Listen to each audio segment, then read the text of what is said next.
As a kid, all a nigga wanna have was a Burberry scarf and $3 in my pocket. Instead I got beat with a switch, but I don't give a fuck, but it's on my body. Scars all up on me, but I run around from everybody. Life lesson learned, I better learn from this bitch, nobody. She pushed me around, she didn't give no motherfucks about it. She broke my heart 3 times, but I ain't getting... So the Patriots are going to be on the road taking on the Houston Texans. Now, the Houston Texans are currently 2-7 right now. And despite Houston being 2-7, the Patriots are only a 2-point favorite to win this game. Now, that is a little bit concerning because you look at how New England has played over the last couple of weeks. They beat the New York Jets on Monday Night Football, and then they put up one of the biggest upsets of this NFL season when they defeated the Baltimore Ravens 23-17. And you're looking at a Houston Texans team that right now isn't good. They lost to the Cleveland Browns last week 10-7. And they lost that game 10-7 against Cleveland. They had a chance to win that game, but a big reason why they lost was because they couldn't stop the run game of the Cleveland Browns. And the Houston Texans have one of the worst, if not the worst, run defense in the NFL. They're dead last in the NFL in rushing yards per game allowed, allowing 167.4 yards per game. They're also 32nd in the NFL, dead last in the NFL in yards per carry allowed, allowing 5.4 yards per attempt. And they allowed 231 rushing yards against the Cleveland Browns. Cleveland barely had to throw the ball against Houston to win the game.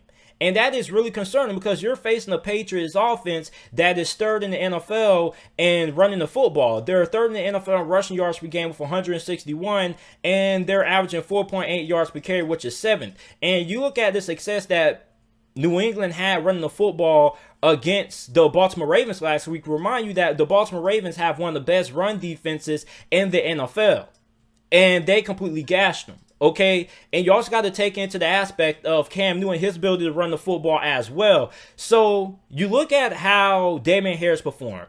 22 carries for 121 rushing yards. He was a man amongst boys last week. He was a large reason why the Patriots were able to win that game.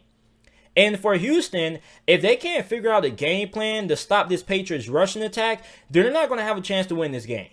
Because New England's just going to run the football, bleed clock, keep Deshaun Watson off the field, and Houston's defense is going to get gassed and they're going to get tired. Then remind you that Houston's defense is not great.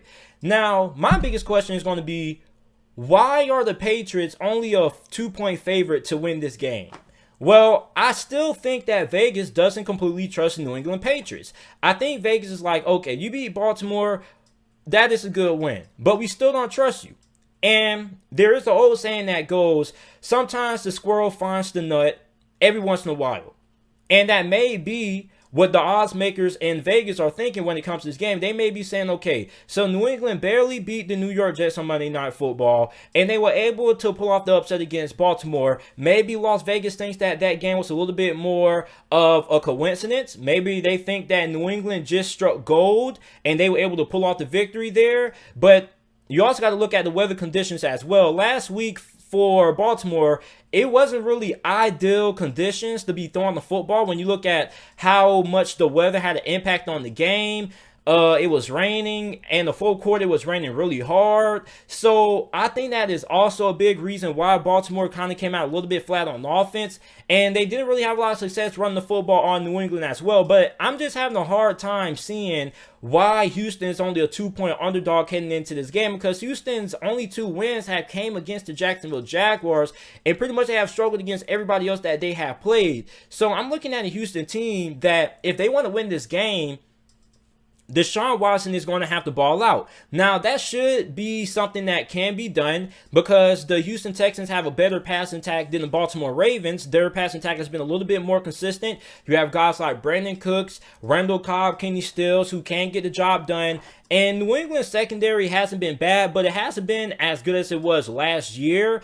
And you can attribute some of that to Stephon Gilmore missing the last couple of games with an injury. But even when Stephon Gilmore has been on the field, he hasn't really been all that great. And speaking of Stephon Gilmore, we don't even know if he's going to be able to play in this game. He's currently listed as questionable on the New England Patriots injury report. And even when he does play, like, I think that Stephon Gilmore's play has taken a big dramatic step down compared to what he was last year when he won the NFL Defensive Player of the Year. And I think it's fair to say that J.C. Jackson has outplayed Stephon Gilmore this year up to this point of the season. And I think J.C. Jackson is the best cornerback on the New England Patriots. And a lot of people aren't talking about J.C. Jackson. J.C. Jackson's putting up a Pro Bowl caliber year. And if J.C. Jackson doesn't make it to the Pro Bowl, I'm going to have a big grudge with Patriots fans. So for the Texans, let's talk about the head coach position. Romeo Crennel. This is a big game for Romeo Crennel because there are rumors and reports coming out that the Houston Texans could hire Romeo Crennel to be their full-time head coach. Now, a lot of Texan fans, as expected, were really irate about that story or that rumor circulating that Romeo Crennel could take over as the full-time head coach for Houston. And I can understand their frustration because you want a guy like Eric Bieniemy, who should be the first guy that Houston should, call on the phone once the offseason hits, and Eric Bieniemy is able to do interviews with other teams. And I think that Eric Bieniemy is looking at that Houston Texans job, and I think he is going to take that Houston Texans job without the inch of doubt in my head, because you look at a quarterback like Deshaun Watson, they still have weapons to work with. You just have to improve the offensive line, and we know that the defense needs a lot of work. But I think Eric Bieniemy would love to take that Houston Texans job. So if Houston ends up picking Romeo Crennel over Eric Bieniemy, then I think that I'm just going to have to look at Houston. I'm going to say, what is the direction that this organization is trying to take? Because I think that Eric Bieniemy, I think that his number one choice right now is to take that job in Houston because of Deshaun Watson and what he could potentially do with Deshaun Watson as his quarterback. So don't really understand the Romeo Crennel rumors. Like I said, they're just rumors at that. But I know a lot of you Houston Texans fans aren't really happy that Romeo Crennel is popping up in your head coaching discussion. Now, if you're not able to get Eric Bieniemy, or maybe you're not able to get Harbaugh if he ends up parting ways from Michigan, then okay, I can understand picking up Romeo Crennel because there's not really a lot of great head coaching candidates out there. Robert Saleh was a hot name, but still don't really know how a lot of people still feel about Robert Saleh when you look at how the 49ers season has went so far. So that's really interesting.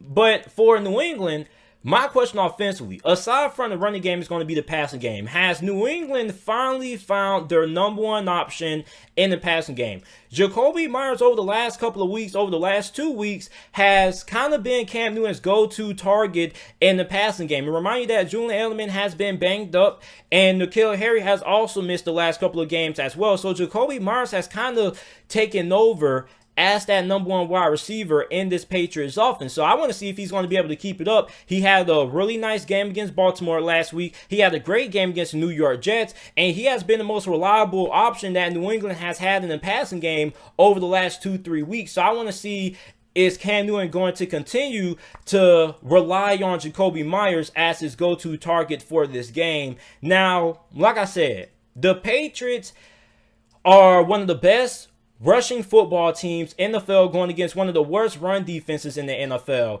And the Patriots are 13th in the NFL in third down offense. They convert on third down, 13th best in the NFL. Meanwhile, you have the Texans defense that struggles to get off the field on third down. They are 27th in the NFL in third down stops. They allow teams to convert on third down 47.93% of the time. That's not good. So you got the Houston Texans defense that can't stop the run. They can't get off the field. For Houston, I don't really know how you expect to win this game. And Houston is a 2-point underdog in this game for a reason, but I'm really having a hard time trying to figure out why Vegas only has New England favored to win this game by 2.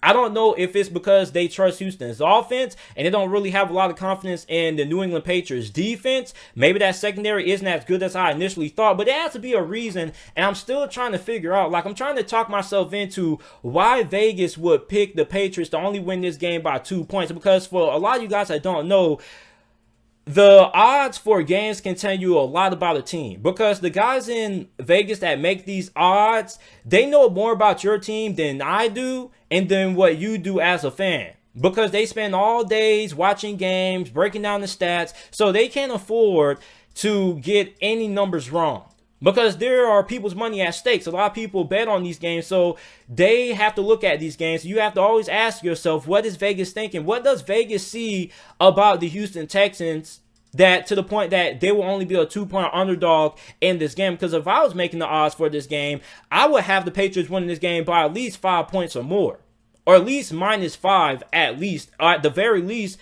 -4. So I'm still trying to figure out why Vegas thinks that Houston has a chance to win this game, which they do, because the New England Patriots at the end of the day are 4-5 for a reason, but they have came on over the last couple of weeks. Maybe Vegas doesn't have a lot of confidence in New England like I do, but the team that I am going to take to win this game, I'm taking New England to win the game here. I think this game may be a little bit closer than what I may expect, but I think New England pulls away. I think they win this game 28-14. And remind you that New England is now back to running the football. When New England was at their best at the start of the season, when they were able to beat the Las Vegas Raiders, when they were able to go toe-to-toe with Seattle, they were able to have some efficiency running the football. And when you're able to run the football, that also opens up the passing game, because then you can use some RPOs, some play action. So for the Patriots, with the way they have ran the ball over the last couple of weeks, has been really impressive. And I'm looking at the Houston Texans defense that can't stop the run. And for Houston, you can't stop the run. So if you can't stop the run, I don't think you're going to be able to get off the field on third down, and I don't think your offense is going to have a lot of opportunities to make plays with New England being able to bleed clock by just running the ball down your throat. So I'm taking